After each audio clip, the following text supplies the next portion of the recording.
rocks that jutted out west from the Amos, black silhouette against the navy and grey sky, and the dark waves flecked white. As we talked, the Irish ferry came into view, a light-studded wedge plying south to Pembroke. In the night, the warm glow from its portholes and the thrum of its engines were reassuring. From the cold, dark, prehistoric landscape, we watched a fragment of modern life passing across the empty sea. Occupants asleep or in the bar, readying themselves for the next part of the journey. Then it was gone and we were again alone with the wind and the rocks and the shouting oyster catchers. At about 11, with moonlight shining through the ragged clouds over the shoulder of the Amos, we moved down the slope. Tim and Ella bought the first 2 storm petrels from the net inside cloth bags. Seeing them close up, their nomadic lifestyle spent roaming the ocean seems unbelievable. They are small, perhaps sparrow-sized, and except for a white rump and some white feathers under their wings, are completely black. Looking at the underside of the bird, the white feathers of the rump appear to meet the black tail feathers in a clean line, but on closer inspection their tips are also black, as if someone went over the edges when they were being painted. The birds seem delicate, with forewings measuring only about 12 centimetres, and tiny black triangular feet with which they patter over the waves to collect the offal and fragments of sea life they eat. And the Latin name for their genus, Hydrobates, means water walker. Their feathers are soft and shiny and carry a sweet musty smell like camphor oil, a signal that plays a part in attracting mates. So that's another nice smelling bird, so another one to smell if you get hold of one.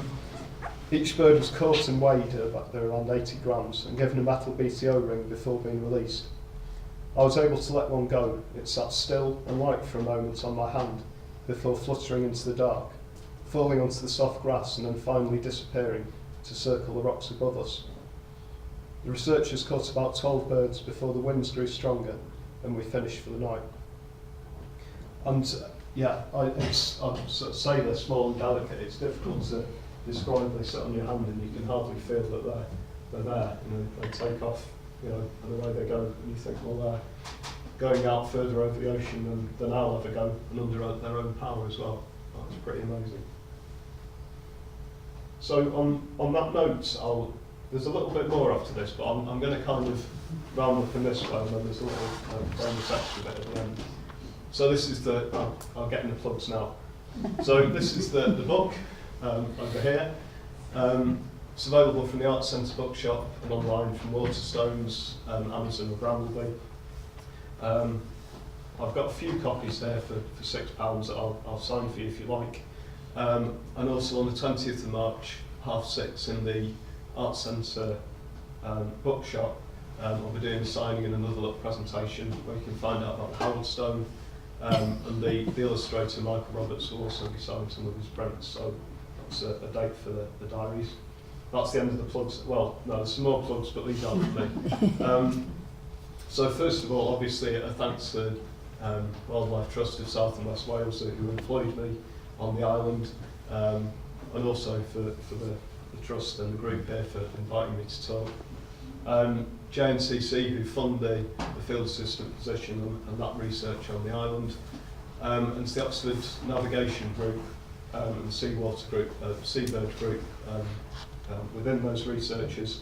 If you're interested in the shearwater work that they're doing, and they're also doing some work, I think, with razorbills and some with guillemots, then it's really worth visiting their website, and they've got links to papers and stuff, so it's really interesting stuff.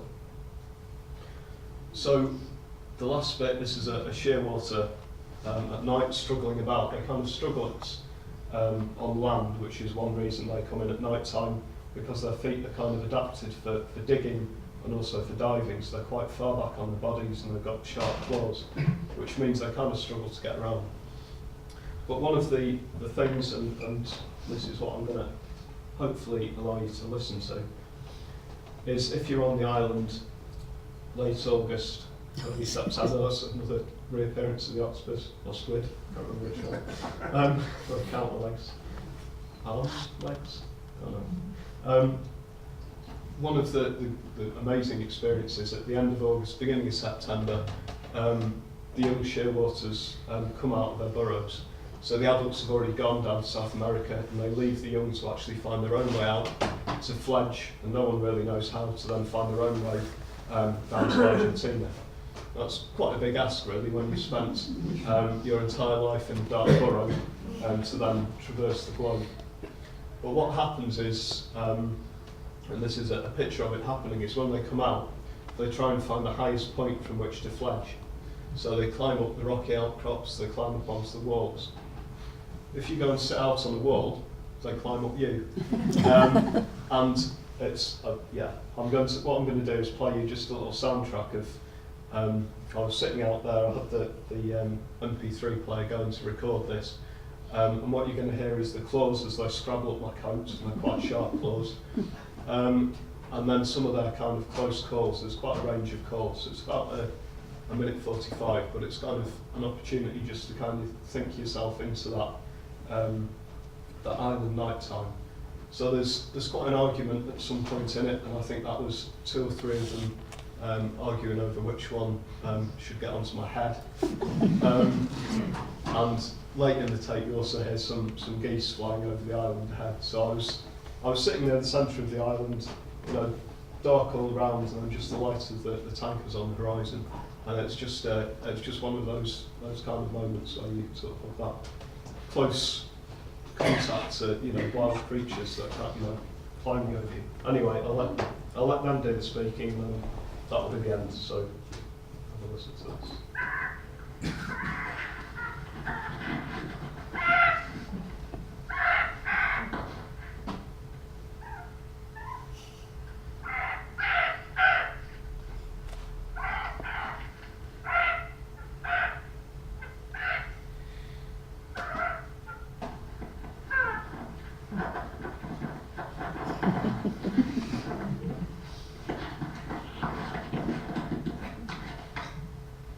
So this is quite painful for me.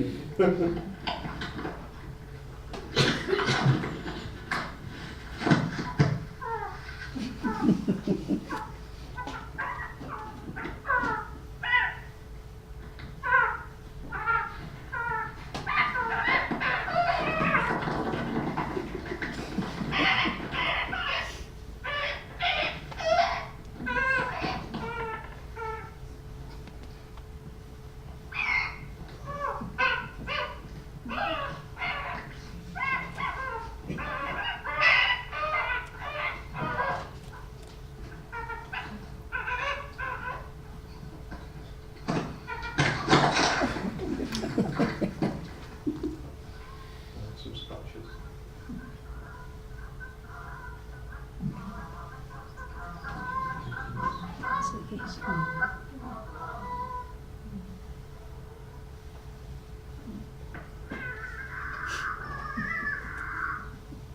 Not at the end, it's just like full cold. That's it, thank you very much.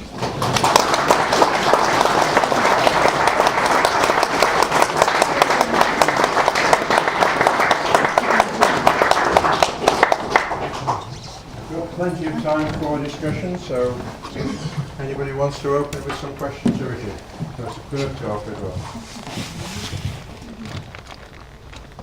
Turn it up gently, so. Yeah, can I ask, Oh, yeah. why do the guillemots always see off the razor bills? Is it the sharp bills? Because they're about the same size. It is an interesting one. I don't know whether it's just weight of numbers.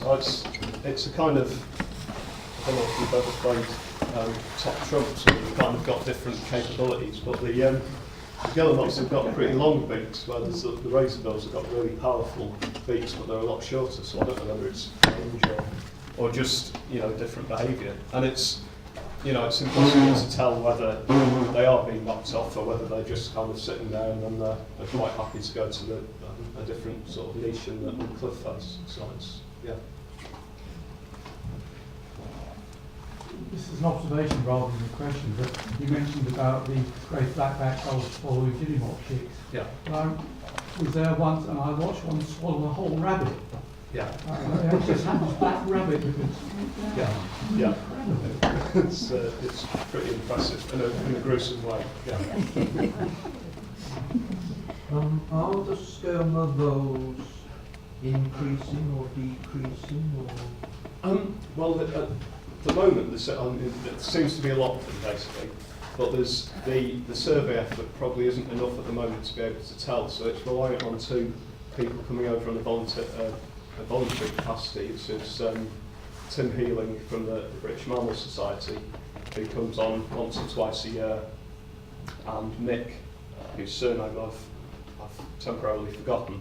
But basically they have two sites that they sample from on the island, and they do capture, mark, recapture. So quite often those traps will get saturated, so it's difficult to say what's happening with the pattern of the population. So there's a lot of things to know about them, and it's a big opportunity really. If anyone can get the funding to have a look at it, it would be quite an interesting study. But also to see how their numbers change and their distribution changes in those different areas of vegetation on the island as well. Yeah, mine's an observation as well. Lots Spent of many years at sea, and quite often you see the shearwaters following gannets around. Yeah. Quite often, and the gannet would go in, and then all the shearwaters are crashing all around the gannet, using it as a spotter really. Yeah, and I think that, well, you probably know the gannets do that with the dolphins as well, and vice versa. That one follows the other and sort of sees where the action is, and then piles in as well. So yeah.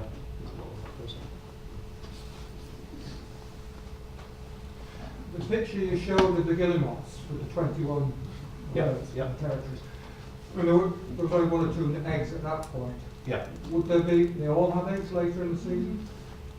Yeah, pretty much. I think all those on there did have eggs on both the years that I was there. As I say, there's sometimes kind of territories where they kind of come and go and they don't actually settle. But the majority will have eggs, and I'd say the breeding success rate is about 60%. So you lose a fair few, you probably lose most from at the egg stage from the sites I was looking at.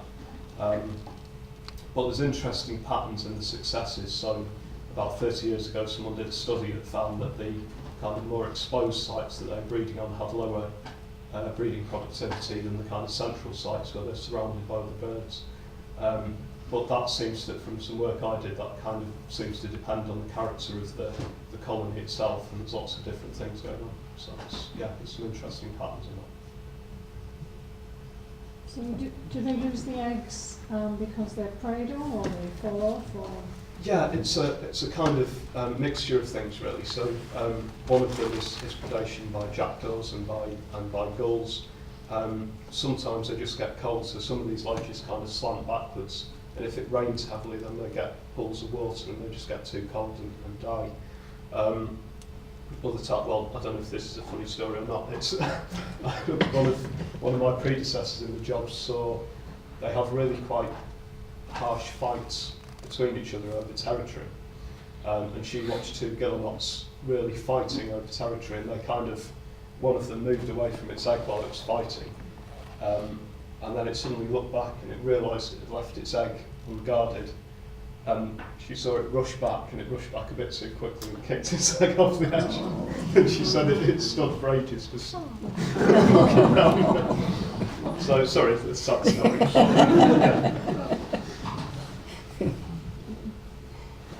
Has anyone done any work on the genetics of the bluebells? I mean, are they the same as the ones on the mainland? I'm not sure that work has been done actually. I haven't heard of it if it has been, but I mean, it would certainly be interesting to know, sort of when that population split off and if there was any movement, genetic movement. Do you know anything about the history of the rabbits and all the different colours that are over there? Yeah, I mean, as I say, I think there were just sort of, over the years, there's just been general, introductions of different types. So they just kind of build up and intermingle, and you get what comes out with your own sort of thing. So, yeah. So are the little owls happily, well, not encouraged, but are they welcomed there? I mean, there seems to be a difference in the policy. On Skocum Island, the little owls were actively removed. I think they were relocated to Gloucestershire or Somerset or somewhere to stop them coming back. Yeah, I mean, as I was saying, that's one of those kind of, controversies, if you like, or one of those issues.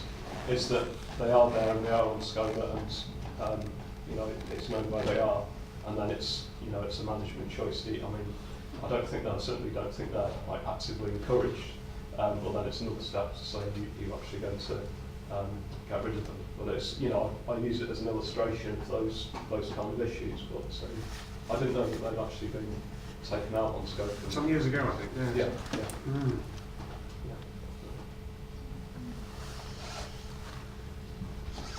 Any more? Well, ladies and gentlemen, we've had a superb talk tonight. It is my pleasure now to ask Caroline Lynn to just give a vote of thanks. Caroline. Well, thank you very much, Richard. I've especially been looking forward to tonight. I first went to SCOMA in the mid-70s when I went on an island-going course with Dalefort Field Centre and fell in love with the island. And I can remember the first magic of going on the island and seeing these huge carpets of bluebells and red campion. It was the end of May. And of course the puffins and the other incredible seabird life and the excitement of finding skoma voles and slowworms under the exuvia in the middle of the island.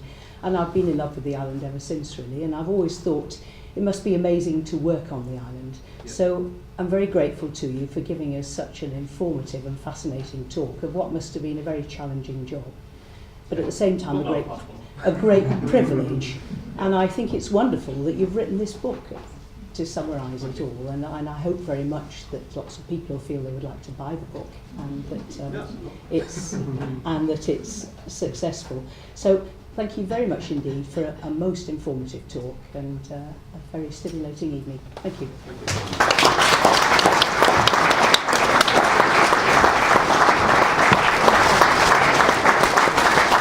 now have the final part of our meeting where Richard has a little bit of work to do, and that's to show the hand. So if Richard could put his hand into the bag for us, please, and Good idea, please. we shall see who the winners are tonight. How many prizes? There are 4 prizes. 4 prizes. Just open the book.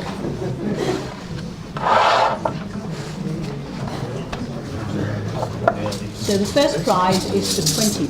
So strap the tiny book.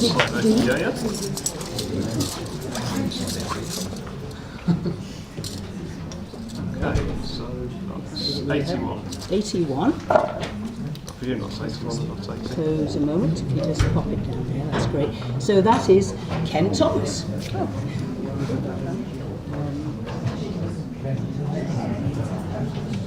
I'll give these a good shake up. Drawn last time as well. There we are. So,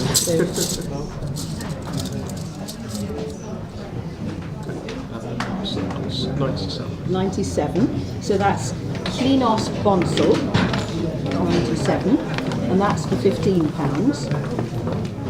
And then there's another prize of £15.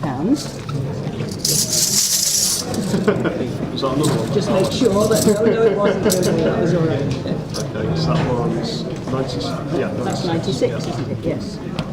So 96 is Jill Harris. How do you spell Harris?